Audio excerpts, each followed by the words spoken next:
friends, today we are here with the topic tenses. Tenses means time reference of a sentence. Means a sentence is in present, past and future. There are three types of tense: present, past and future. These are the three types of tense, and these three types of tenses has four types of subordinate part. Means four, four, four. Total 12. Means there are 12 subparts of these tenses. Today we are here with present tense.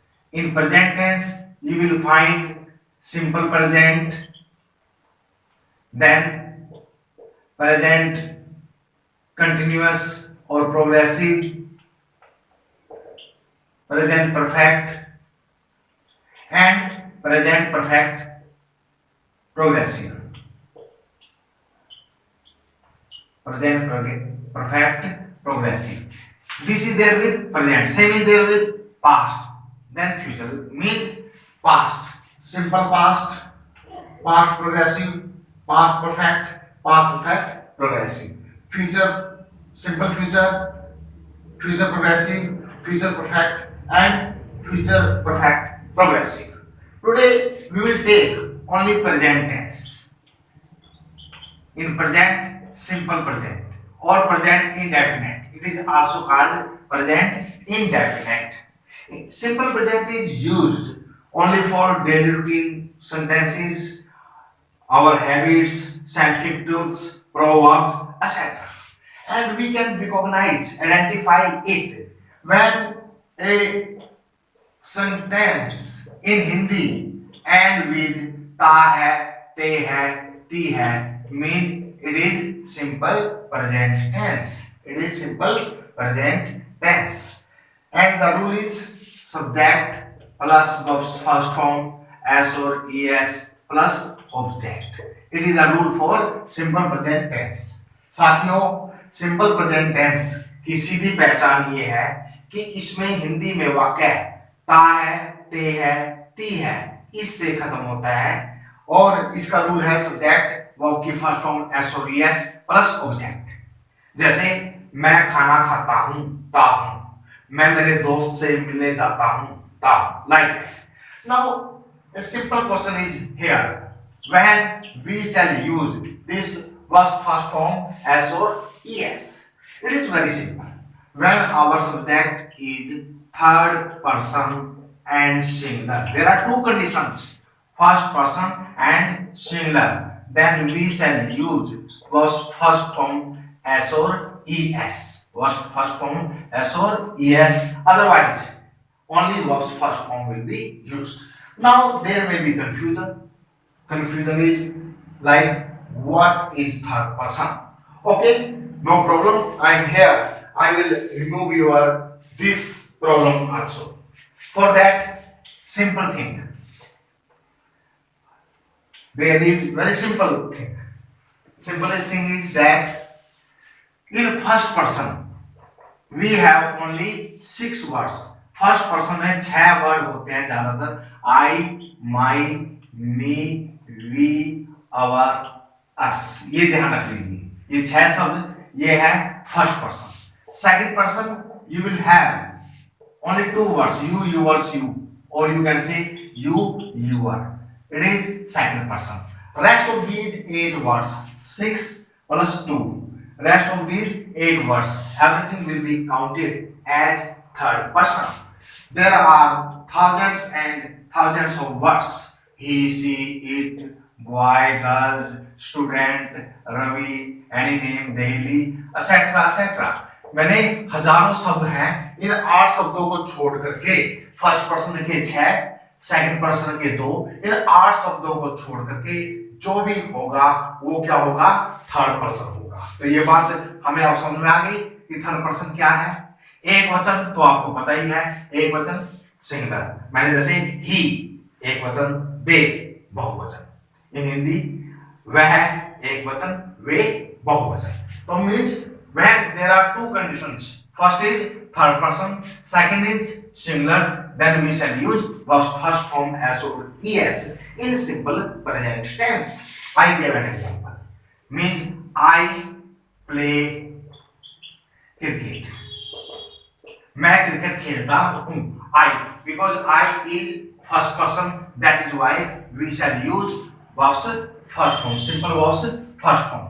Then you play cricket.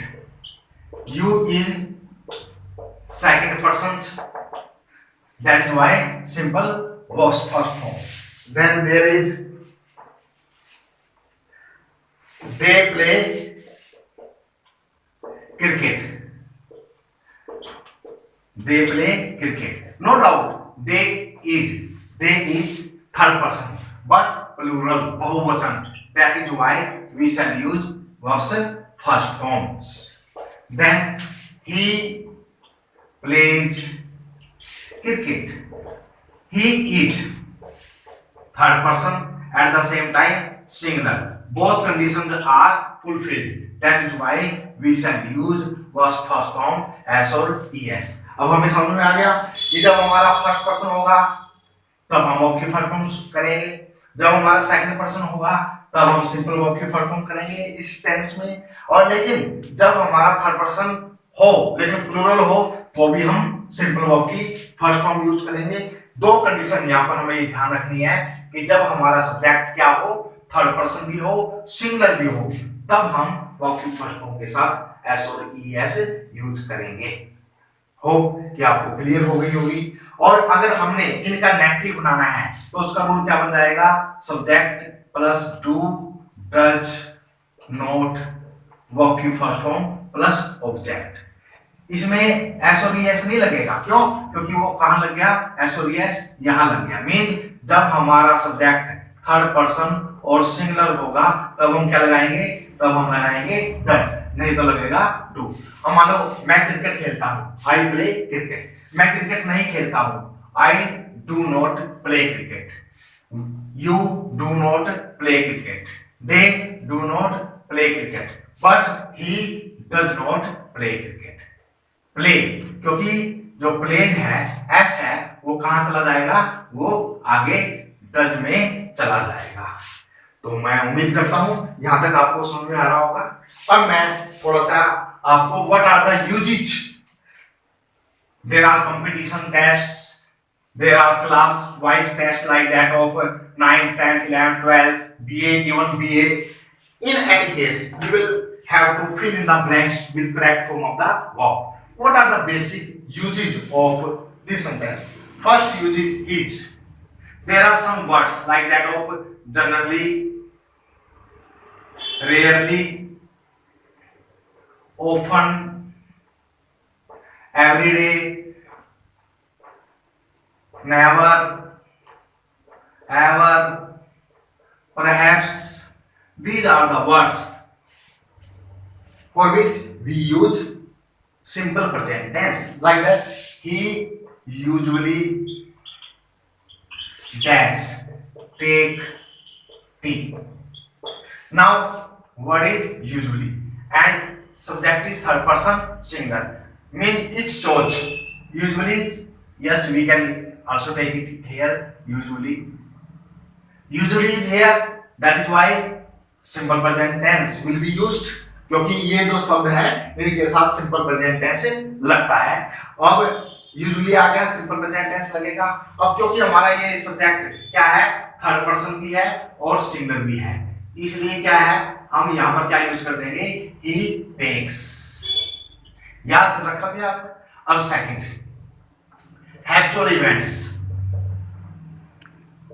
हमारी जो habit को बताने वाले वाक्य होते हैं present में लग रहे हैं तो इस टेंस का प्रयोग होगा. जैसे ही dash go for a walk daily, for a walk. ये हमारी हैबिट को बताता है कि वह हर रोज सैर पर जाता है. तो he goes, because third person singular. And there is one more rule.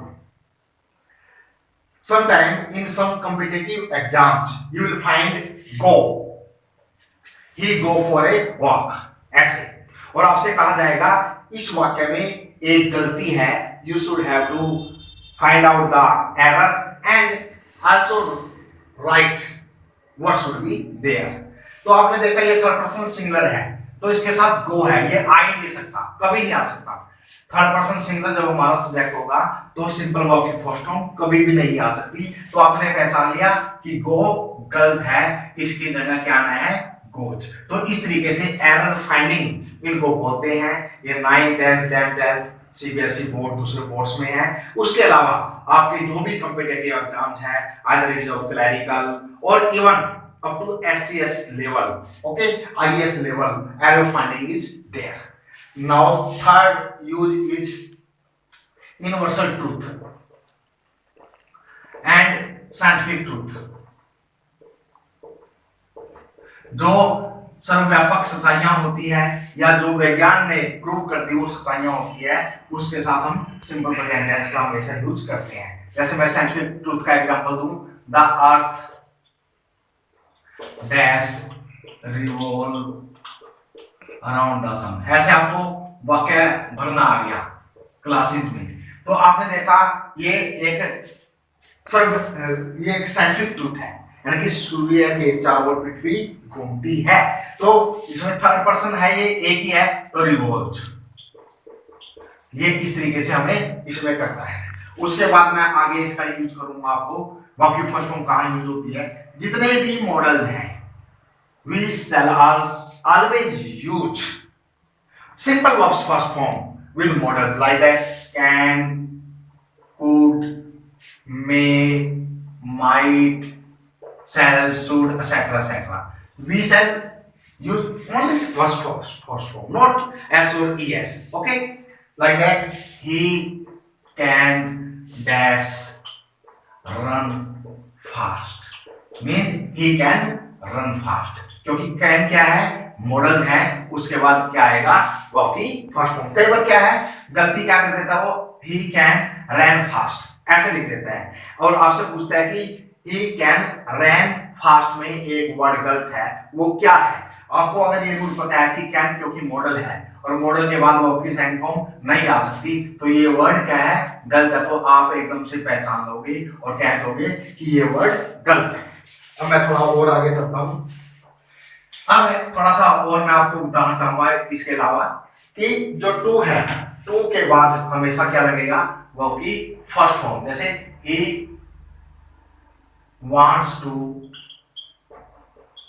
go there, ये देखिए गो, हमेशा ये बात याद रखिए, टू के बाद हमेशा वर्ब की फर्स्ट फॉर्म। उसके बाद है डू, डज और डिड, इनके बाद भी हमेशा वर्ब की फर्स्ट फॉर्म, हमेशा। जैसे he does not dash write, he does not, verb की फर्स्ट फॉर्म आएगी, राइट का राइट आएगा। तो मैंने ये कुछ है जो सिंपल प्रेजेंट टेंस के लिए हम यूज करेंगे, आपको याद रखना चाहिए। अब मैं प्रेजेंट टेंस में आगे बढ़ रहा हूं और मैं बढ़ रहा हूं आपके लिए प्रेजेंट कंटिन्यूअस। प्रेजेंट कंटिन्यूअस और प्रेजेंट प्रोग्रेसिव एक ही बात है, कंटिन्यूअस भी बोल देते हैं और प्रोग्रेसिव भी बोल देते हैं। एक बात ध्यान रखिएगा, जब भी प्रोग्रेसिव टेंस आएगा तो रहा शब्द आएगा ही आएगा, चाहे वो प्रेजेंट प्रोग्रेसिव है, पास्ट प्रोग्रेसिव है, फ्यूचर प्रोग्रेसिव है, परफेक्ट कंटिन्यूअस है, माने कि परफेक्ट प्रोग्रेसिव है, रहा शब्द। प्रेजेंट में क्या होगा, वाक्य के अंत में रहा है, रहे हैं, ये आएगा है। पास्ट प्रोग्रेसिव में रहा था, रहे थे। फ्यूचर प्रोग्रेसिव में रहा होगा, रहे होंगे, मींस ये। Now rule is subject plus is and are verbs first form ING plus object with singular we shall use it, with I we shall use am, with plural we shall use are. Means एक वचन है तो is का प्रयोग, आई के साथ हमेशा M, और बहुवचन है तो आर, और वाक्य का अंत हिंदी में रहा है, रहे हैं। लाइक दैट, मैं एक पत्र लिख रहा हूं, I am writing a letter. तो जैसे ही आपको कभी ये सेंटेंस बनाना हो, रहा हूं, रहे हैं, तो आपने इस टेंस की याद आनी पड़ेगी और आपको ये रूल याद करना पड़ेगा। तो ये देखिए आई के साथ एम। तो ये अगर आपने नेगेटिव बनाना है, कुछ नहीं करना, आपने जो नोट है ये हेल्पिंग वर्ब के साथ लगा दो। वैसे भी हमें हमेशा ये बात याद रखनी चाहिए, if you want to make sentence into affirmative to negative we shall use not with helping verbs. तो हमने ये हेल्पिंग वर्ब्स के साथ क्या है, नोट लगा देना है, बाकी ऐसे कैसा ये रहेगा। उसके बाद मैं यहीं चलूंगा, मैं यहीं लिख देता हूं प्रेजेंट परफेक्ट। प्रेजेंट परफेक्ट की सिंपल पहचान क्या है, हिंदी में चुका है, चुके हैं या कर लिया है, इस तरीके से, यानी कि जो काम हो चुका है इसके लिए। Rule subject plus has, have, verb third form plus object. Singular के साथ ये, प्लूरल के साथ हैव। एक बात ध्यान रखें, हैव जो है ना फर्स्ट पर्सन के साथ, mean I, my, me, we, our, us, we shall use have with first person and I have told you about first person, I, my, me, we, our, us. Then I have completed my work. मैं अपना काम पूरा कर चुका हूं। ये आप ऐसे लिख सकते हैं। जब भी आपको ऐसे बनाना हो, चुका हूं, कर लिया है, तो इस तरीके से इस टेंस का आपको प्रयोग करना पड़ेगा। अब मैं प्रेजेंट के लास्ट पर आता हूं, प्रेजेंट परफेक्ट कंटिन्यूअस और progressive. Look at it, it has perfect, it has progressive, progressive perfect. And rule for perfect is has, have, verbs third form. For progressive रहा। And rule is also in the same sense, subject plus has, have, verb third form. Been, been, be was been, been is the third form of be. That is why had, had was third form, and for continuous was first form, ing plus object and since, for, and after that factor of time, like that of Sunday, Monday, 2 hours, 3 hours, 2 months, etc. तो देखो इसमें क्या है, rule बनाने वाले ने क्या बनाया, परफेक्ट वाला रूल भी, कंटिन्यूअस वाला रूल भी, और एक सिंपल पहचान इसकी क्या है, आपको सिंस और फॉर इसमें मिलेगा ही मिलेगा। क्या होता है परफेक्ट कंटिन्यूअस, जब कुछ काम हो लिया और अभी हो भी रहा है, हो लिया और हो रहा है, तो ये होता है, हिंदी में इसका बनेगा से रहा है, से रहा है, से रहे, लाइक दैट कि वह 2 घंटे से पढ़ रहा है, यानी कि 2 घंटे से अभी तक तो पढ़ लिया लेकिन अभी पढ़ भी रहा है। तो आप देखिएगा तो कैसे बनाएंगे, मतलब यही है कि he had been studying for 2 hours, वह 2 घंटे से पढ़ रहा है। तो ये इस तरीके से बढ़ जाएगा। एक कंफ्यूजन कई बार हो जाती है, सिंस कहां लगाएं, फॉर कहां लगाएं। Okay, I will tell you, since is there for certain time, certain time means Sunday, Monday, means January, February, means etcetera. For is with uncertain time, like that 2 hours, 2 months, पता नहीं सवेरे के शाम के। जब हम निश्चित समय ना हो तो फॉर, जब निश्चित समय हो तो सिंस। तो ये हमें हमेशा ध्यान रखना है। जैसे it has been raining, it has been raining since morning. ये जो सिंस मॉर्निंग की वजह से क्या है, हैज बीन रेनिंग यहाँ पर आया। अगर ये नहीं होता तो इट इज रेनिंग भी हो जाता, it is raining full stop. लेकिन क्योंकि सिंस मॉर्निंग है, सुबह से, तो हैज बीन रेनिंग। ओके दोस्तों, तो मैंने आज प्रेजेंट टेंस इस वीडियो में लिया। अगले वीडियो में मैं पास्ट और फ्यूचर के बारे में बात करूंगा। उम्मीद करता हूं कि आप इससे कुछ समझे होंगे। Practice makes a man perfect, इसलिए इन रूल्स को याद करने करके प्रैक्टिस आपको करना पड़ेगा। इसके लिए आपको ये रूल जरूर याद करने पड़ेंगे और मैं उम्मीद करता हूँ आपको ये समझ में आई होगी। प्लीज अगर आपको लाइक है ये तो लाइक करिए, सब्सक्राइब करिए, ताकि so that I will get in a new energy with enthusiasm. Okay, hope for the best. Have a nice day. Thank you.